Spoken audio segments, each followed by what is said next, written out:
All right, moment of truth here. Just did the oil cooler, EGR cooler, dummy plugs, and check the STC fitting. It's got four gallons of oil in it.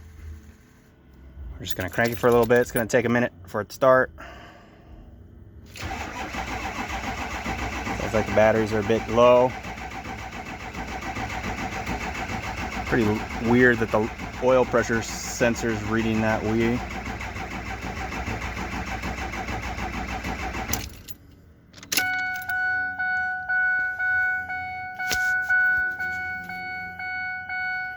Give it a few seconds, gonna let it rest.